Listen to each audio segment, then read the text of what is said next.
शादी को अभी 2 महीने भी पूरे नहीं हुए। पति कहता है रिश्ते मधुर थे। ससुराल से रात 10 बजे के बाद अचानक गायब हो गई एक शगुफ्ता। फोन बंद है, कोई सुराग नहीं। सोशल मीडिया के दबाव में दर्ज हुई एफआईआर। आखिर शगुफ्ता और रूबी के साथ क्या हुआ, सच्चाई क्या है और पुलिस किन सवालों के जवाब तलाशने में जुटी है, देखिए पूरी ग्राउंड रिपोर्ट। ये वही मकान है जो लड़की यहाँ से बताई जा रही है कि गुमशुदा है, और इसके अंदर चलते हैं, देखते हैं इसकी स्थिति। ये पहला डोर है घर में जाने के लिए और ये सीढ़ी है ऊपर जाने के लिए। अंदर की तरफ चलते हैं और यहाँ पर देखेंगे ये एक रूम पड़ता है इसकी तरफ।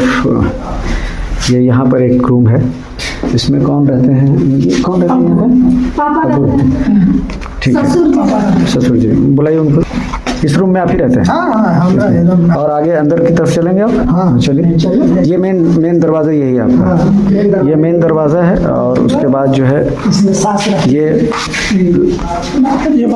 ये बाथरूम है और उसके बाद ये लेटरिन बाथरूम है और उसके बाद ये एक रूम है और ये किचन है जो आगे आप देख रहे हैं। ये किचन हो गया और किचन के बाद एक रूम यहाँ पर है जो उनकी गोतनी रहती है, जो गुमशुदा बताई जा रही है रूबी, उनकी गोतनी यहाँ पे रहती हैं। और ये किचन है और जस्ट इसी के सामने एक रूम है जो अभी ताला लॉक है। इसमें प्रशासनिक तौर से ये ताला लगा दिया गया है। लॉक पहले से नहीं किया गया था, कल लॉक हम लोगों के सामने किया गया है। प्रशासन ने किया, जिसमें बच्ची रह रही थी। जी।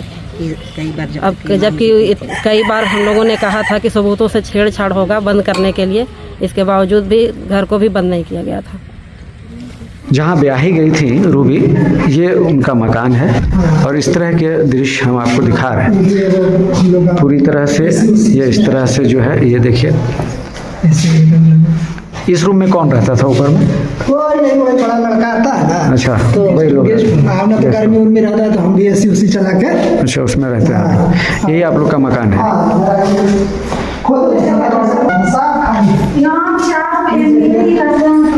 फ्रिज है कि क्या है,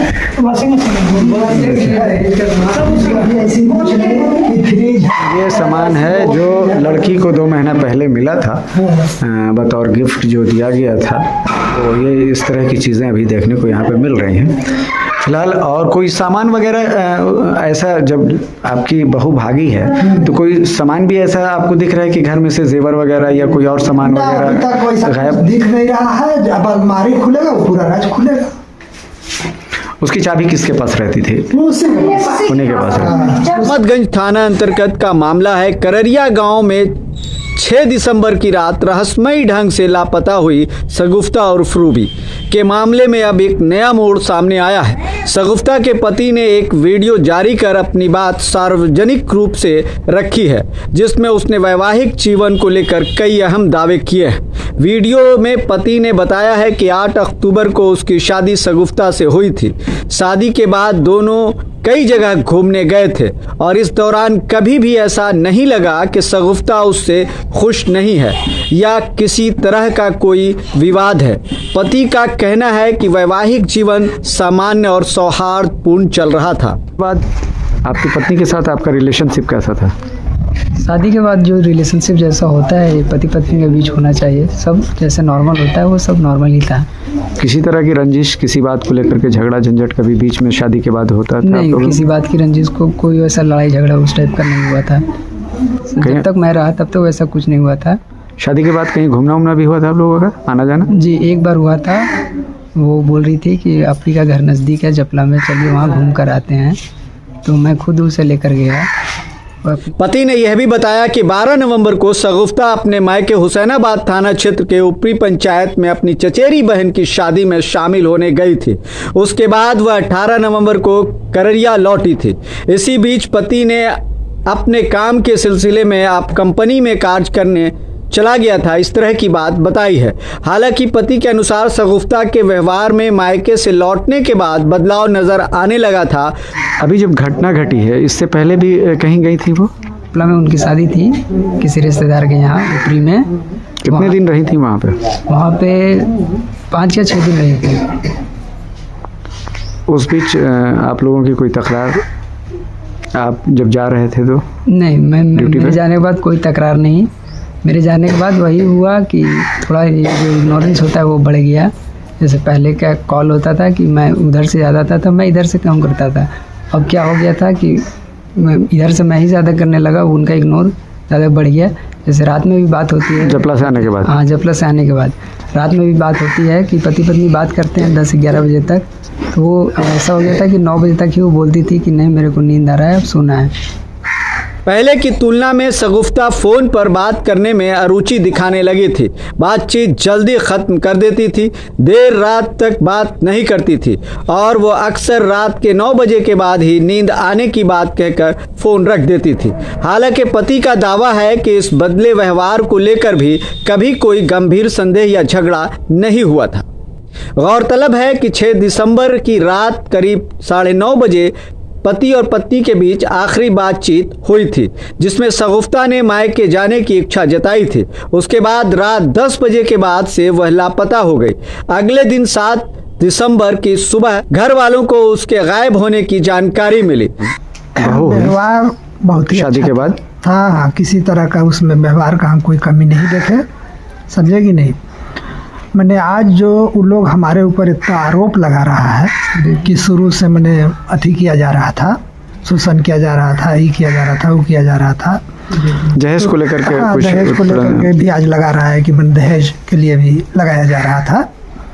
और उसके बाद जब जपला से जो शादी के बाद आई है, तो उसके बाद सबसे पहले उसका भौजाई अब बड़ा भाई यहाँ आया, मैंने 1-1.5 घंटा के लिए। कल पूरा में छेका था उनका ससुराल में साला के। घटना से 1 हफ्ता पहले? हाँ, 1 हफ्ता का 1.5 हफ्ता पहले वो लोग आया था। तो आया, मिल उल के गया। हम ये भी पूछा कि आप तो कभी यहाँ आए नहीं थे, उसका भाई और भौजाई से कैसा गाँव गिराव लगा घर? तो ना बिल्कुल ठीक है, सब अच्छा है।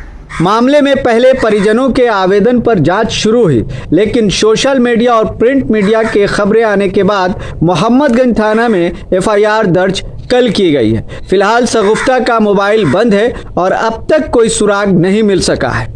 पुलिस के सामने खोजबीन में अहम मुद्दे सामने आ रहे हैं। इस संवेदनशील मामले में पुलिस को कई बिंदुओं पर गहराई से काम करने की जरूरत है। मायके और ससुराल दोनों पक्षों के गहन पूछताछ की जाए। विशेष कर ऊपरी पंचायत में 12 से 18 नवंबर के बीच की गतिविधियों की जांच की जाए। Mobile call detail record, CDR और लोकेशन की तकनीकी विश्लेषण की जानकारी ली जाए। शगुफ्ता के आखिरी फोन कॉल, चैट और सोशल मीडिया गतिविधियों की जांच की जाए। कररिया गांव और आसपास के इलाकों में सीसीटीवी फुटेज और संभावित गवाहों की पहचान भी की जानी जरूरी महसूस होती है। पति द्वारा बताए गए व्यवहार में बदलाव के कारणों की पड़ताल जांचा जाए कि कहीं शगुफ्ता पर किसी प्रकार का मानसिक दबाव तो नहीं था, परिवार तनाव में था या बाहरी संपर्क में थी शगुफ्ता। फिलहाल पुलिस को इन सारे बिंदुओं पर तलाश करने की ज़रूरत है। ये जितने भी लोग ये वीडियो देख रहे हैं, उन सभी दर्शकों से मेरा ये अनुरोध होगा कि आपको इस मामले में कुछ भी अगर जानकारी मिले तो थाना को बताएं या हमें सूचित करें। मुझे बहुत उम्मीद है आप लोगों से। आप देख रहे हैं जो हमें फंसाया जा रहा है झूठे केस में, ये करके वो करके दहेज का ये करके, ऐसा कुछ भी नहीं है। तो आप सभी दर्शकों से अनुरोध है जितना से जितना हो सके हमारी जितनी भी मदद हो पाए वो करें।